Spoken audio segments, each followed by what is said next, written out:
Hi welcome to Suman TV. చలికాలం వచ్చేసింది. So చలికాలం వచ్చిందనంటే బాడీలో ఏ పార్ట్‌లో పెయిన్స్ ఉన్నా కూడా అవన్నీ బయటపడతాయని చెప్తూ ఉంటారు. ముఖ్యంగా మోకాలు నొప్పులతోటి సఫర్ అయ్యే వాళ్ళు ఎవరైతే ఉంటారో ఈ చలికాలంలో ఇంకా ఎక్కువగా ఆ నొప్పులు పెరుగుతూ వస్తూ ఉంటాయి.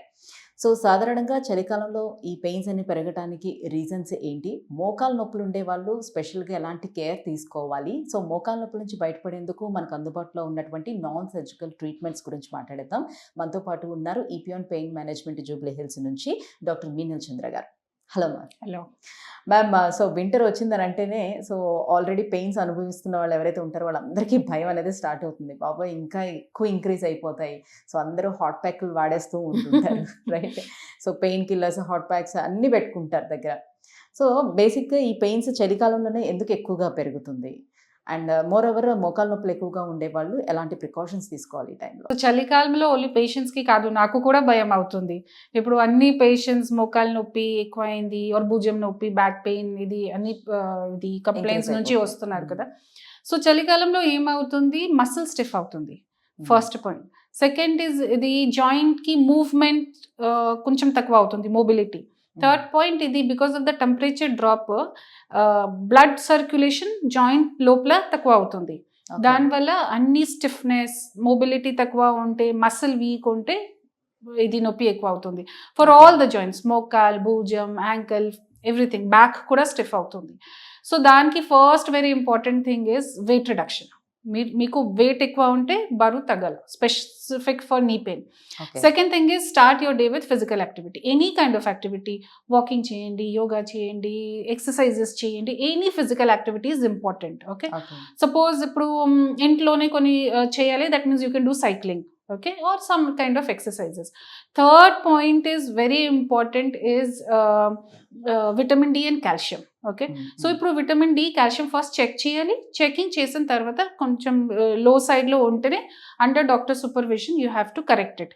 And then half an hour every day 30 minutes at least సన్లో, from 11:30 half an hour in the sun important ఉంది. ఓకే. తర్వాత కూడా if the pain is not coming down then you have to get yourself evaluated. Okay. ఇవాల్యుయేషన్లో ultrasound scanning ఉంది, తర్వాత కొన్నిసార్లు చిన్న చిన్న టెస్ట్ ఉంది, జస్ట్ పేషెంట్లోనే చూస్తాను. సో ఇది evaluation is very very important. And then లోపల డ్యామేజ్ ఎక్కువ ఉంటే దానికి ట్రీట్మెంట్ చేయాలి. Or it is just a muscle pain or sometimes just stiffness ఉంటే exercises and some muscle relaxant వల్ల హెల్ప్ చేస్తాం. అంటే ఇప్పుడు మీరు అన్నట్టుగానే ఇప్పుడు వైటమిన్ డి డెఫిషియన్సీ ఉంది, D3 డెఫిషియన్సీ ఉండేటప్పుడు చాలామంది సప్లిమెంట్స్ వాడుతూ ఉంటారు. కొంతమంది ఇంజెక్షన్స్ రూపంలో తీసుకుంటున్నారు.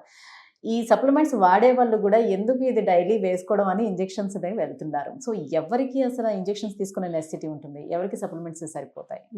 సో యూజువల్గా విటమిన్ డి బ్లడ్ లెవెల్స్లో చెక్ చేస్తాము. So if it is less than 15, యూజువల్గా 21 పైన పెట్టాలి. But if it is less than 15 and fatigue ఉంది అండ్ వేగ్ బాడీ పెయిన్ ఉంటే injections we have to take. Okay. And if it is more than 20 and but less than 30-35, that means we can maintain it with tablets. Okay. Tablets కూడా వేరే వేరే డోసేజ్లో వస్తుంది. So we have 60,000 డోస్లో ఉంది, then we have 11,000కి డోస్లో ఉంది. So depending upon how much is your blood levels, దాని ప్రకారం డాక్టర్ ప్రిస్క్రైబ్ చేస్తారు. ఓకే. అండ్ విటమిన్ డికి కూడా there are some important factors ఉంది, like you have to take it with combination of vitamin D with magnesium and this vitamin K, so that absorption better అవుతుంది. So అన్నెసెసరీగా మీరు కంటిన్యూస్గానే vitamin D use చేస్తే ఒకసారి toxic level reach అయితే కష్టం అవుతుంది. So it has to be under evaluation of supervision of doctor. Right. ఇప్పుడు నీ పెయిన్స్కి మనకి నాన్ సర్జికల్ ఆప్షన్స్లో ఉన్నటువంటి ట్రీట్మెంట్ పిఆర్పి, ఇది బాగా ప్రచారం జరుగుతుంది.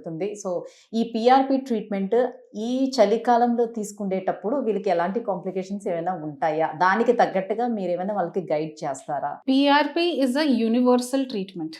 Means anywhere in the world, for any painful musculoskeletal condition, any time of the year, any time of the day, you can take it.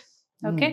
So but protocol prakaram PRP చేయాలి for best results. Okay, so మీరు ఏ మంత్లో, ఏ టైంలో, ఏ వెదర్లో PRP చేస్తే there are no complications. Okay, complications can occur because of various things. Okay, like if those who are not trained to do PRP, or if your damage is not too much to take PRP, or not doing in a protocol manner, then complications can happen.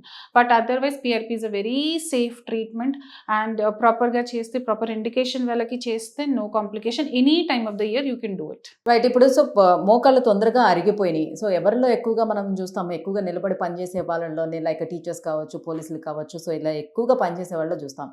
కానీ వాళ్ళ పని అదే కాబట్టి, so next PRP తీసుకున్న తర్వాత కూడా అదే work మళ్ళీ రొటీన్గా చేయాల్సి వస్తుంది కాబట్టి, సో అప్పుడు వాళ్ళకి ఆ పిఆర్పి అనేది పనిచేస్తుందా, ఎలా? ఫర్ ఎగ్జాంపుల్ ఇప్పుడు టీచర్ స్టాండింగ్ కంటిన్యూస్గా ఉంది, but they have to do they profession కదా. అగైన్ సై మార్కెటింగ్ పర్సన్ కంటిన్యూస్గా ఇక్కడ నుంచి they will roam and they have to do the like again police people also they have to do. So PRP తర్వాత we don't stop any activities. Okay, but modifications చేస్తాము. Okay, for example టీచర్స్కి కంటిన్యూస్గా స్టాండింగ్లో ఉంటే you have to wear a knee cap, wear good shoes, and if మీకు అవసరం లేకపోతే you can sit. Okay, so ఇది పేషెంట్స్కి we have to put in the mind, see this is the condition of your joint, మీకు ఇది precautions follow చేయాలి. So they will make arrangements accordingly కదా. So sometimes అన్నెసెసరీగా కూడా we stand and talk కదా. So at that time they will know that yeah నాకు problem ఉంది కదా, I will sit and talk.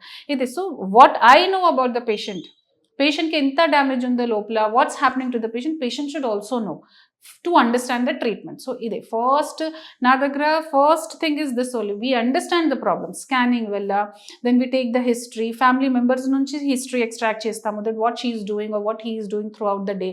దాని ప్రకారం first we tell to the patient, see this is your problem, me side నుంచి ఇది చెయ్యాలి, నా సైడ్ నుంచి గుజ్జు పెంచడానికి కోసం పిఆర్పి చేస్తాము, ట్రీట్మెంట్ చేస్తాము, కానీ ట్రీట్మెంట్కి సక్సెస్ పేషెంట్ చేయలోనూ ఉంది.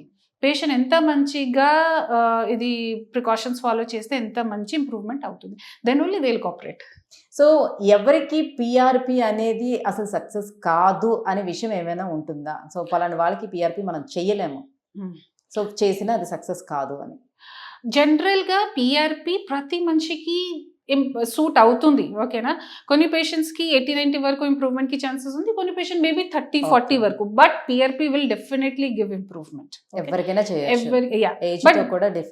No age limits, nothing. But కొన్ని పేషెంట్స్కి బ్లడ్లోనే కొంచెం ప్లేట్లెట్ కౌంట్స్ తక్కువ ఉంటే, ఆర్ యాక్టివ్ క్యాన్సర్ ఉంటే, ఆ టైంలో we don't tell patient to go for PRP.